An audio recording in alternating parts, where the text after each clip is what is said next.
on Twitter. Like, I just kept liking their posts till they decided to invest. And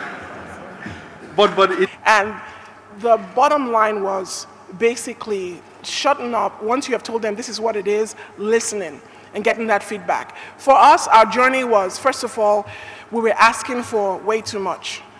My charge to entrepreneurs today would be go as lean as you possibly can. Get into the market first. So work on your business model. It's very wonderful to say I need $100,000 a month for advertising and marketing and everything else.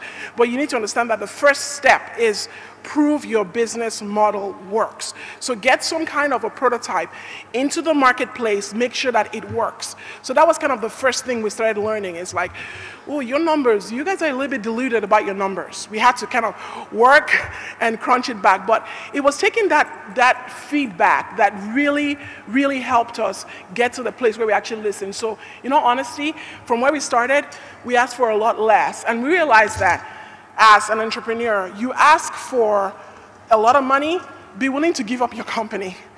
So if you do a lot of work up front, scrub, get into a nice chunk of size, launch, get your traction going, you actually have more power to get into the market. So that was... Right.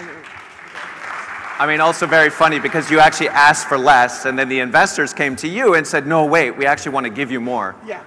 So that's, and Mark, how was that for you? So for us, our first very quickly, I think up to $220 initially. Now, our second round, which of $1.2 million, that took a very long time, and that was very grueling to raise.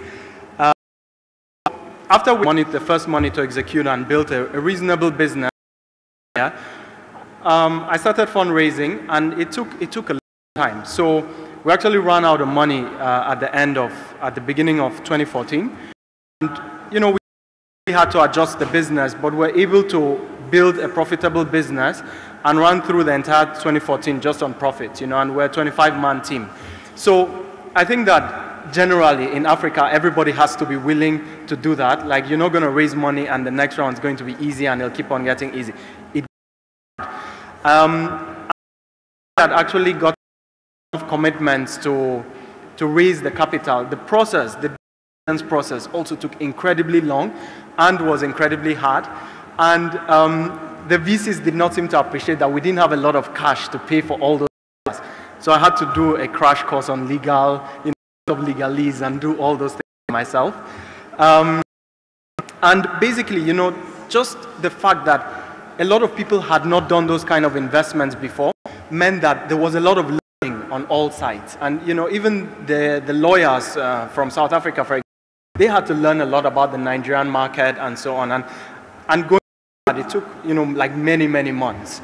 And when you're going through such a process, your company is always at risk because you are fundraising during and at the same time trying to make enough money to pay salaries. You know, because if you ever stop that, then at the end, when they're about to sign, they'll be like, hey, you know what? Like, you have no employee left. It's just you. Like, we're not going to do this anymore. But yeah, like, we were able to go through that and it actually succeeded in the end. Well, you know, we've, in the last 2 days, launched 30 pretty amazing companies here on the stage again. And I'm absolutely certain that a lot of them will be standing in your shoes one year from now. But, you know, if we were going to try and make their lives a little bit easier, a little bit more, what are some of the learnings or what are some of the tips or tricks that you have, you know, sort of gained over your experience and what could you possibly share with these this upcoming class of entrepreneurs who are setting out? So one of the things I would say is, number one is diligence very, very well. Your unique selling point is, because that's what you are going to, that's your ticket.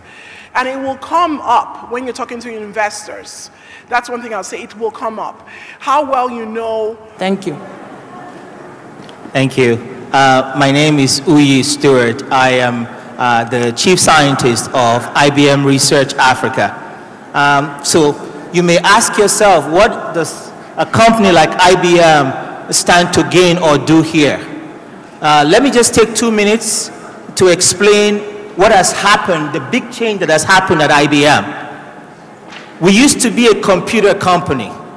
However, we've sold our computer business to Lenovo. This is what? We now push what we call a smarter product. Now, this change is not trivial.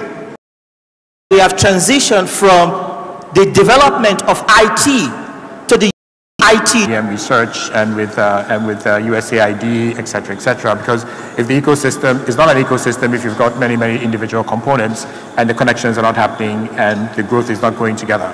So I don't know if that's, but yes. just, you have like a minute to basically just talk about that and say absolutely. I was going to say that. So the answer to the second question is easier. Yeah. Yes, you're right. Oh, great. So I'm already working with USAID. But let's take the first one, and I can spend 30 seconds on that. Okay. Right? And I've heard it repeatedly since yesterday. This idea of scalability, right? So we tell the entrepreneurs, you've got to think scale. But we assume that it's easy and trivial to scale. Let us step back and look at the continent of Africa. You've got to have at least a four-pronged approach before you can have an integrated platform. And this goes along geographic lines. West Africa is unique. East Africa is unique.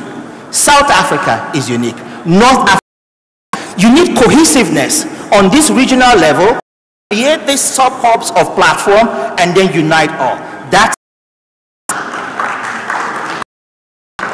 Thank you. I think on the second, ICANN actually is quite open because ICANN's remit is quite, very well focused. It's about coordinating what we call the critical resources of the internet, meaning the servers and then the domain name and the rest. So I do believe everyone uses this platform, if you don't know about it, right? So definitely we are really up to a partnership. And by the way, we do have our global meetings and then all the business is there, the governments are there. So there is no point to that. Reflect on this Demo Africa because I came here for a few reasons, and also I think Harry wanted me also to kind of say what is my feedback, because I really spent 2 days which are very fantastic. I've seen things happening. 2 or 3 weeks ago I was in an African ministerial meeting, ICT ministerial meeting in Addis Ababa. Right. We spoke, big policies. They were there. But here I'm seeing concrete things. Things that are actually, the takeaways is simple. Community matters. Meaning, it's not about transforming the whole globe or 1 billion people. It's about community. It's about solving local issues with local solutions. That's something which I believe in it. So definitely, I really think that definitely